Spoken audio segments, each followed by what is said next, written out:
હત્યાના આરોપીઓને ઝડપી પાડવામાં આવ્યા છે, ત્યારે પોલીસ વિભાગ દ્વારા આ મામલે પત્રકાર પરિષદનું આયોજન કરવામાં આવ્યું છે. આરોપીઓને ઓળખવાનો પ્રયાસ થઈ સાથે સાથે આરોપીઓ દ્વારા વાપરવામાં આવેલ મોટરસાઇકલનું પણ આપણે રજિસ્ટ્રેશન નંબર અને ડિસ્ક્રિપ્શન આધારે આને પણ આપણે આઈડેન્ટિફાઈ કરવામાં સફળ થયા. તો મોટરસાઇકલ, મોબાઈલ ફોન ડિટેલ્સ, સાહેદો દ્વારા આપેલ વર્ણન અને સ્થળ ઉપર મળેલ અન્ય ફિઝિકલ એવિડન્સીસના આધારે આજે ક્રાઇમ બ્રાન્ચ આ ગુનામાં સંડોવાયેલ 3 આરોપીઓને આઈડેન્ટિફાઈ કરીને એમને કસ્ટડીમાં લેવામાં સફળ થયેલ છે. તો અત્યારે વડોદરા શહેર પોલીસ દ્વારા કલમ 35(1)(c) BNSS 2023 અંતર્ગત અટકનું કાર્યવાહી કરીને વડોદરા ગ્રામ્ય જિલ્લાને આગળની તપાસ માટે સુપ્રત કરીએ છીએ. સાથે સાથે તમે જાણો છો કે આ ગુનાના જે ફરિયાદમાં જ ઉલ્લેખ હતો કે બીજા એક મોટરસાઇકલમાં 2 જણા હતા અને આ પણ સ્થળ ઉપર આવેલા હતા. તો આમાંથી પણ આપણે 2 જણા અને એમના મોટરસાઇકલને આઈડેન્ટિફાઈ કરવામાં પોલીસને સફળતા મળી છે. આજની તારીખે આપણા કસ્ટડીમાં મુન્ના અબ્બાસ બંજારા 27 વર્ષનો ઉંમરવાળો છે. આપણા તાંદાલજા વડોદરા શહેરમાં રહે છે.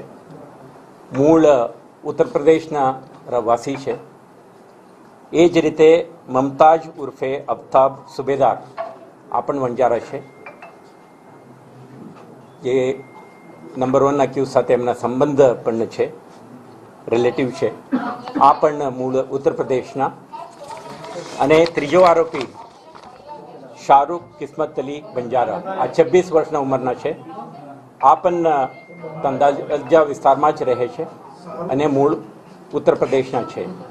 આ ત્રણેય આરોપીઓ લગભગ 10 વર્ષ પહેલાં વડોદરામાં એમ્પ્લોયમેન્ટના અન્વેષણમાં આવી ગયા હતા અને કન્સ્ટ્રક્શન સાઇટમાં આ લોકો પીઓપી વગેરેના કામ કરે છે.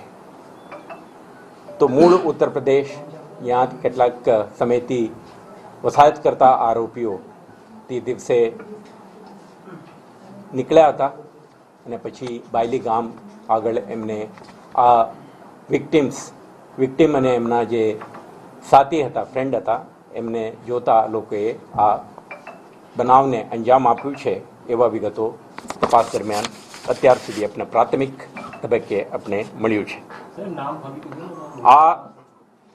આ ડિટેક્શન ઇન્વેસ્ટિગેશન પોલીસ અધિકારીઓના હાર્ડવર્ક, ડેડિકેશનનું એક ઉદાહરણ છે. સાથે સાથે આપણે સમગ્ર ઘટનાક્રમની ઇન્વેસ્ટિગેશન અને ડિટેક્શનમાં આધુનિક ટેકનોલોજીની મહત્તમ ઉપયોગ કરી છે. CDR, tower data analysis, forensic વિશ્લેષણ, CCTV ફૂટેજની સ્માર્ટ એનાલિસિસ માટે જુદા જુદા ટૂલ્સની ઉપયોગ આપણા ટીમે સારી રીતે કરી છે. અને સાથે સાથે વડોદરા શહેર પોલીસ અને રૂરલ પોલીસના સમન્વયની પણ એક સારો ઉદાહરણ છે. કેટલાક વખતે લેક ઓફ કોઓર્ડિનેશનના લીધે પણ કેટલાક સમસ્યાઓ ઉદ્ભવિત થતા હોય છે, પરંતુ આ કિસ્સામાં શહેર પોલીસના ક્રાઇમ બ્રાન્ચ, રૂરલ પોલીસના અધિકારીઓની ટીમ સતત સંપર્કમાં રહી ઇન્ફોર્મેશન એક્સચેન્જ, ટીમ્સની પિરિયોડિક રિવ્યૂ અને આના કારણે આજે આપણા કેસને ઉકેલ લાવવામાં આપણે સફળ થયા છે.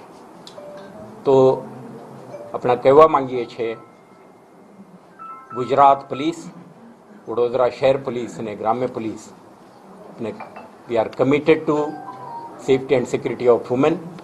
આ એક સેન્સેશનલ બનાવ જે બની છે નવરાત્રિના પવિત્ર તહેવાર દરમિયાન, અને ઉકેલ લાવવા માટે આપણે તમામ રિસોર્સિસ, પ્રયાસો, આપણા અધિકારીઓના એક્સપર્ટાઇઝ અને ટેકનોલોજીના માધ્યમથી આજે આપણે આરોપી સુધી પહોંચવામાં આપણે સફળ થયા છીએ. આ ઘટનાની તપાસ ઇન્વેસ્ટિગેશન વડોદરા ગ્રામ્ય પાસે છે. તો શહેર પોલીસ દ્વારા આ 3 આરોપીઓને વડોદરા ગ્રામ્ય પોલીસને હેન્ડઓવર કરવામાં આવશે અને આગળની તપાસ એમના દ્વારા થશે. અને અન્ય 2 ઈસમો જે સૈફ અલી વંજારા અને અજમલ સત્તાર વંજારા આ પણ જે તે બનાવ વખતે સ્થળ ઉપર હાજર હતા